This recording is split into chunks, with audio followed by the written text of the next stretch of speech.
El fiscal Pablo Sánchez, fiscal de la Nación, y que habría sido clave para iniciar y abrir una investigación, como lo hizo el domingo, al presidente de la República, Pedro Castillo. Para abordar este tema desde el punto de vista político, las consecuencias que esto va a acarrear, estamos con la congresista del Partido Morado, Susel Paredes, a quien le doy la bienvenida y las gracias por acompañarnos esta noche. Congresista Paredes, ¿cómo estás? Muy buenas noches. Muy buenas noches, Omar. Muchas gracias por invitarme al programa y a través tuyo poder comunicarme con la ciudadanía. Nos queríamos invitarla porque, a ver, usted en algún momento en el Parlamento era prácticamente una voz aislada, única, que empezó a investigar al exministro de Transportes, Juan Silva. Y yo recuerdo claramente, usted emplazaba a sus colegas y decía, bueno, vamos a interpelar a este hombre. ¿Qué pasa que no lo interpelamos? Estuvo 7 meses como gestión. Sí. ¿Qué es lo primero que se le vino a la cabeza cuando, no sé si ayer en la noche o hoy en la mañana ya en todas las portadas,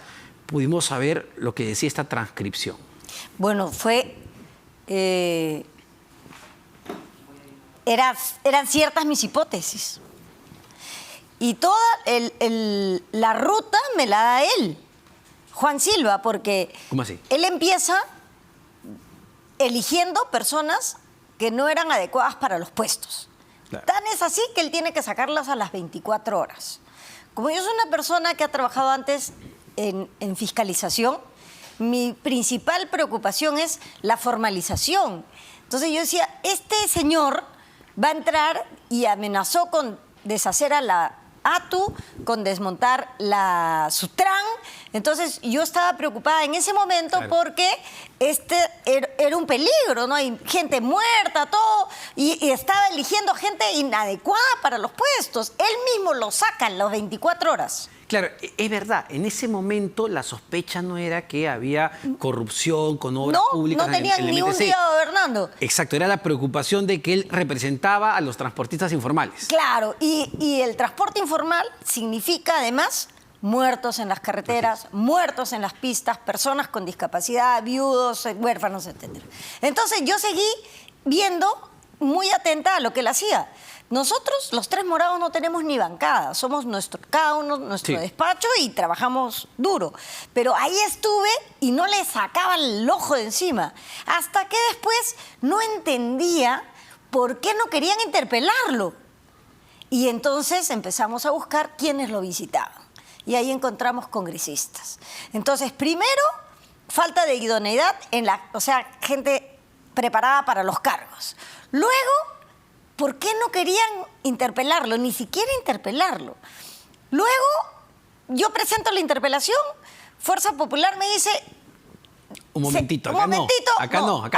Sí, y retiran sus firmas y después ellos presentan la interpelación. Le dije, a mí no me importa quién la presente. Yo estoy preocupada por el país, porque ya ahora entendí que lo que pasaba es que presuntamente lo visitaban congresistas para tener obras. Ahora, hay dos tipos de obras. Las obras grandes de Provías Nacional, que son las obras que van por varias regiones, y las obras chicas, que también hay congresistas que legítimamente van porque sus regiones necesitan una carretera, un puente, etc. Pero ya después encontramos, y ya estamos estudiando los contratos, de estas empresas grandes chinas que contrataban chiquitas aquí en el Perú. Y después vimos que esas empresitas chiquitas no calificaban para ser socias de obras tan grandes. Entonces, del hilo que sacamos, empezó a crecer, a crecer. El problema era que el Congreso no cumplió con su rol de control político. Es decir, congresista, usted ha hecho de manera, digamos, insisto, aislada, casi personal, sola, prácticamente, sin una comisión comisión investigadora de miles nada, ni de millones de soles. Usted ha estado investigando, digamos, la red de congresistas, no sé si funcionarios del MTC y empresas que son parte clave en todo esto. Así es. Que han estado vinculadas o ganando licitaciones estos meses. Así es, y además que estas empresas chinas grandes consorciaban con chiquitas peruanas. O sea, casi el mismo mecanismo de Odebrecht, solo que... Lavallato. Chino. Club de la Construcción Chino. Club de la Construcción Chino. Y con estas empresitas chiquitas. Pero ahí empiezan ya a aparecer... las empresas estas chiquitas tenían el hermano, el primo, el cuñado en las mismas empresas con las que contrataban las chinas grandes.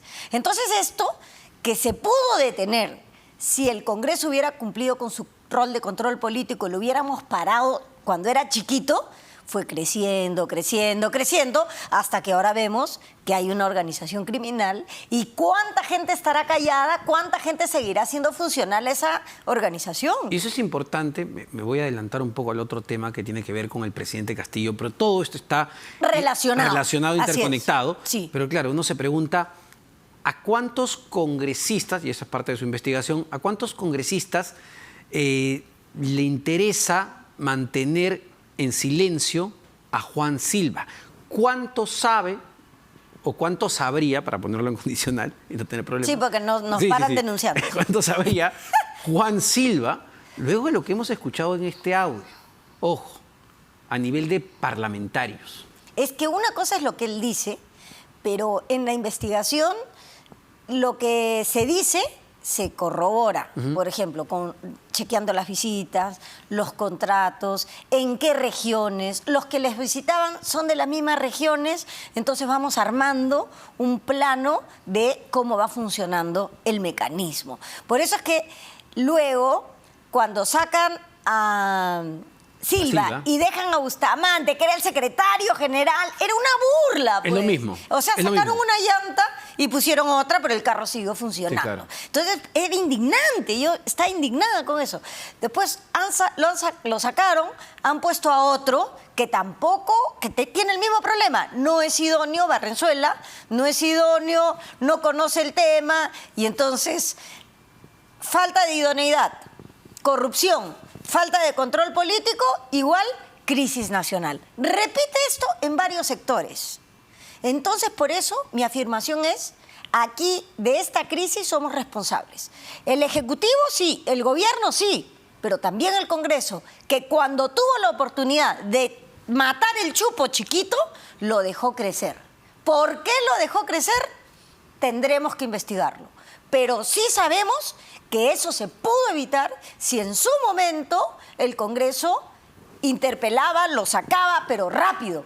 Simplemente que habían congresistas que no querían tocar a Silva. Ahora, y ese es el problema, fundamental en este momento, porque claro, desde el Congreso de la República el día de hoy escuchábamos a la presidenta del Parlamento, Mari Carmen Alba, hablar de, bueno, vamos a vacar al presidente de la República, esto de alguna manera es insostenible, pero la ciudadanía, me imagino, se pregunta, ya, ¿y qué va a pasar? Así es. ¿Qué se viene? ¿Cuál es la salida?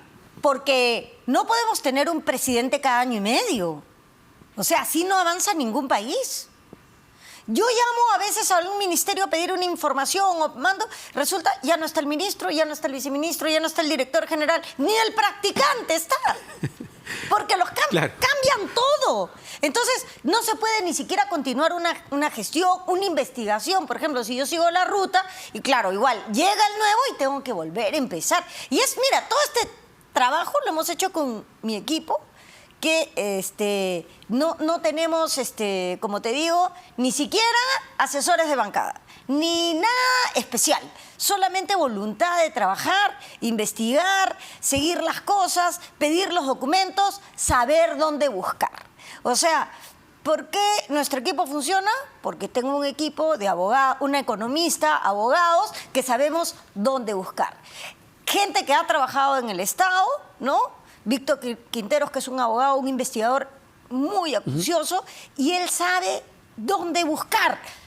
Pero, a ver, además de eso, esto ya está en manos del Ministerio Público. Ya el fiscal de la Nación... Otra cosa. Exacto. Lo que he encontrado, hay más cosas que he encontrado y yo las he entregado al Ministerio Público y a la Contraloría.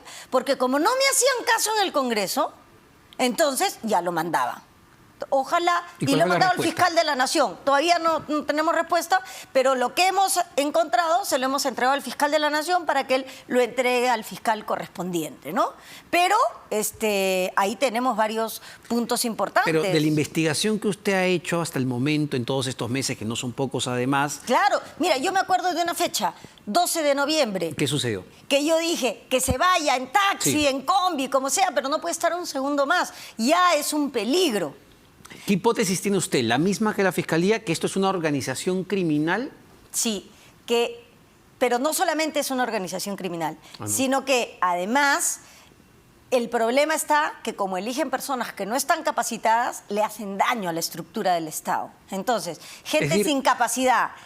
Ni roba ni hace obra. Claro, ni roba ni hace obra. O sea, son gente que no está preparada, corrupción, falta de control político en el Congreso, igual crisis. Por eso yo digo, vámonos todos, porque tenemos que los congresistas ser autocríticos, porque en el momento adecuado no hicimos control político.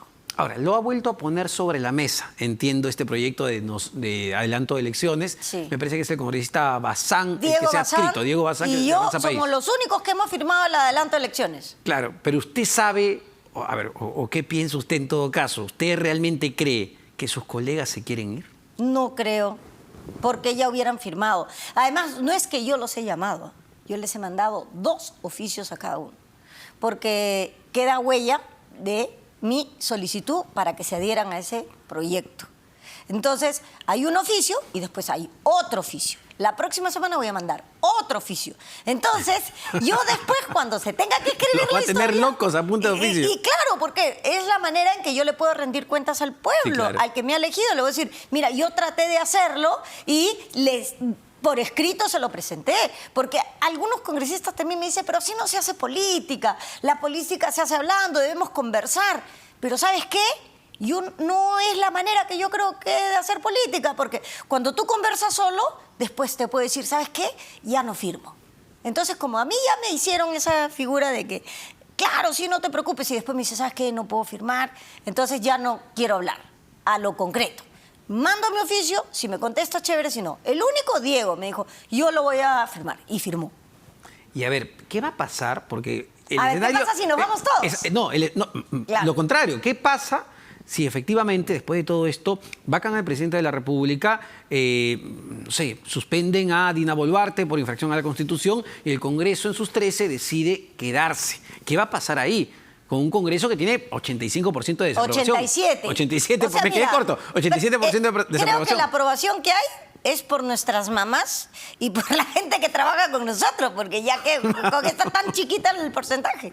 Entonces, primero tenemos que reflexionar, porque ¿sabes qué otra cosa hay que pensar? La nueva mesa directiva puede estar presidida por quien puede ser el presidente. Entonces ahora yo, para votar, digo, tengo que votar pensando que esa persona puede tener el destino del país en sus manos. O sea, y nosotros los 130 o los 127, 26, porque son 4 en la mesa directiva, a esos 4 vamos a elegirlos para que gobiernen el país si es que se vaca el presidente. ¿Te imaginas qué responsabilidad tenemos? Bueno, y APP ha dicho que ellos quieren presidir la mesa directiva, ¿no? ¿Qué le parece? Pues, que hay que... o sea, mira, por ejemplo, si la doctora Chaiz quiere, yo tendría graves reparos. ¿Por qué? Porque ha votado para blindar a Chávarri y al otro fiscal, no me acuerdo, Tomás Aladino. Tomás Gálvez. Tomás Gálvez Aladino. Ese. Entonces, Supremo. ¿cómo yo voy a votar por una persona para que dirija la mesa directiva si blinda a estos presuntos delincuentes? No votaría por Gladys Echaíz. No Que está podría boceada, votar entiendo. por Gladys Echaíz por esa razón. ¿Por qué? Porque nosotros necesitamos una persona que ahora sí sea a prueba de balas, porque la crisis que estamos viviendo es producto de la corrupción y la incompetencia. Entonces necesitamos a alguien que no sea ni incompetente ni corrupto. ¿Cómo voy a votar yo por una persona que ha votado en ese sentido? Por eso es que yo le pido a la gente que revise cómo votamos, porque después critican y después han votado para blindar a los fiscales. Para usted, ¿quién sería un buen candidato para presidir la mesa directiva? Ojo, en las circunstancias tan difíciles en las que nos encontramos. Muy complicado, pues, porque muy complicado, porque primero tengo que analizar cómo han votado, ¿no? Si han blindado, en mi opinión, están descalificados. Están descalificados porque necesitamos ahora, en este momento, tener personas íntegras. Es lo más difícil. La otra es que no se dejen presionar, que no tengan secretos, que no tengan problemas, que no tengan alguien a quien le deban un favor. Porque el problema creo que los chinos decían, pide un favor y deberás un tigre, porque un favor es una cosa muy complicada, ¿no? Pero el tema congresista es que no hay muchas opciones, no hay muchas opciones realistas, porque entiendo que un bloque importante, si es que se le dan las cosas, es que APP, Alianza para el Progreso, Sí. el partido de César Acuña, presida la mesa directiva y se conviertan en un eventual gobierno ante Pero el escenario. tienen otras figuras, ¿no? El propio Acuña. César Salguana también ha sido voceado como en su calidad de vocero. Sí, ¿Qué le también, parece? Lo que yo he oído de César Salguana es que en Madre de Dios tiene críticas, ¿no? Entonces, tengo que investigar antes de hablar. Pero no he escuchado cosas buenas en Madre de Dios de Salguana. De Ya. lo que me han venido a decir a mí. Porque la otra opción, entiendo, es Sería que el hermano Perú Libre, Acuña. No, o que Perú Libre presente una lista, porque entiendo que ahora van a querer presidir la mesa directiva y adherirse a Pero Perú Libre. no le va a dar La aritmética. la aritmética. No le va a dar la aritmética. La otra es ya hacer una mesa directiva de consenso absoluto entre todos. Si somos conscientes que el Congreso es parte del problema, entonces tendríamos que hacer lo que le pedimos al Ejecutivo, ¿no? ¿Qué le pedimos al Ejecutivo? Un gabinete de ancha base que tenga personas capaces, pero que tengan el consenso de todos los partidos políticos. ¿Qué le pediría yo a mis colegas? Una mesa directiva de consenso en que estemos expresadas todas las fuerzas como para un rescate nacional de esta situación. Ahora, si no se entiende y si no se lee bien el sentir de la población en este momento, es decir, volvemos al 87% de desaprobación, ¿podría repetirse un escenario como el que vivimos con Manuel Merino, un presidente que fue impuesto por el Congreso? Podría ser, porque fíjate, por eso te digo, mi mayor preocupación, lo que no me deja dormir ahora es, ¿por quién vamos a votar? Si ponemos a una persona que produce rechazo, vamos a tener más conmoción social. Y yo no quiero eso para mi país.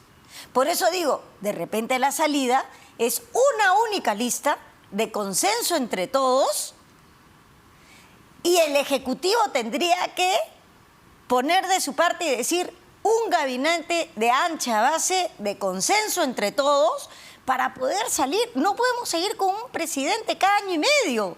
Ya, nos vamos todos. Volvamos a tener elecciones. Nuevamente sale alguien con los mismos problemas, porque los partidos que van a postular son los mismos. Entonces, con las mismas reglas. Con las mismas reglas, se reparten las mismas fichas y en lugar de Juan vendrá Pedro, pero será lo mismo. Entonces, ¿cambiaría algo? ¿O nos ponemos maduros, nos ponemos serios y decimos, ya, vamos a asumir nuestras responsabilidades? Las responsabilidades del Congreso, las responsabilidades del Ejecutivo, gabinete de ancha base, mesa directiva de consenso, nos ponemos de acuerdo para terminar. Porque no firman el adelanto de elecciones. Justamente eso, ¿no? A ver, lo que ha ocurrido con esta transcripción, lo que hemos escuchado con los audios, algunos penalistas y políticos lo han comparado con el Vladivideo de Curi Montesinos, ¿no? Donde se veía, pues, poniendo los fajos de dinero sobre la mesa en la salita del CIN y que llevó a la debacle del régimen fujimorista. Cuando parecía, además, usted recordar mejor que yo, que se iba a quedar ya, parecía tener toda la legitimidad. Claro, yo decía, fue el Vladivideo. vamos a tener, además él ya planificaba 20 años más de gobierno exactamente. para lograr no sé qué metas. Fue ese Vladivideo lo que gatilló la indignación popular. Algunos trataban de comparar esta transcripción con ese Vladivideo, pero no parece, quizá me estoy equivocando, pero no parece haber movido las fibras sensible de la gente. Pero es que estamos en otro cuerpo, pues. Ajá. Estamos en un cuerpo dolido por la pandemia, estamos en un cuerpo con hambre, estamos en una crisis mundial, producto de una guerra mundial.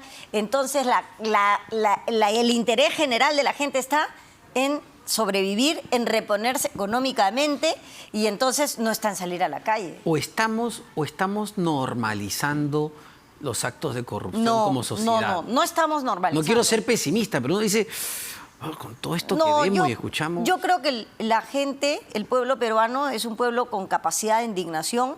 Lo hemos demostrado varias veces, pero hoy día estamos en un país dolido, en un país de duelo y en un país en problemas alimentarios. se están retrasando las siembras. Las ollas comunes se están reactivando. Han subido los precios de todo. La gasolina no para de subir y no va a parar de subir porque la guerra no termina. Entonces, no estamos en el contexto de una situación normal, de paz. No. Encima de que hay guerra mundial y todo y ha habido pandemia, encima tenemos esta crisis. Por eso yo digo, ¿no será mejor que nos pongamos a pensar, nos pongamos serios, pongamos todos nuestros intereses de lado y digamos, mesa de consenso, gabinete de ancha base y salgamos de esto porque no son tiempos normales? Digo. Para terminar, ¿cuál cree que será el futuro de Pedro Castillo, ni siquiera en unos años, en el corto plazo? Bueno, desencanto, decepción y probablemente procesos penales que tendrá que enfrentar para que se determine su responsabilidad o no en este escenario que hemos descrito. ¿Sumará la larga lista y el récord mundial que tiene Perú de presidentes en la cárcel? Pero mira, yo estuve en Argentina hace poco y la gente me decía, qué suerte, qué buen sistema de justicia. Ustedes meten presos a los presidentes. Y decía, tiene razón, el sistema inmunológico de la democracia peruana funciona. Porque mira, lo más intocable que es un presidente, lo podemos meter preso. Por eso soy un optimista y yo creo que podemos salir adelante. ¿Y cree que acabará preso Pedro Castillo? Eso depende de las autoridades. Lo que yo sí tengo claro es que los corruptos tienen que ir presos porque los peruanos merecemos vivir bien en el país que queremos, ¿no? Muchísimas gracias, congresista Susel Paredes. Gracias, Omar, por invitarme. Me ha encantado estar por primera vez en tu programa. Encantado, además, conocerla en persona. Habíamos conversado y ya yo también a ti, por eres distancia. mucho más joven de lo que pensabas. Claro que sí. Un fuerte abrazo. Muchas Muchísimas gracias, Susel Paredes, congresista del Partido Morado. Tenemos ya, está en los estudios de RPP Televisión, el ministro de Cultura, Alejandro Salas, con quien conversaremos también sobre todo esta coyuntura política judicial. Ahí lo pueden ver ya en pantalla. En instantes arrancaremos con esta entrevista, así que no se la pierdan. Tenemos que hacer una brevísima pausa, pero venimos con mucho más aquí en Todo se sabe.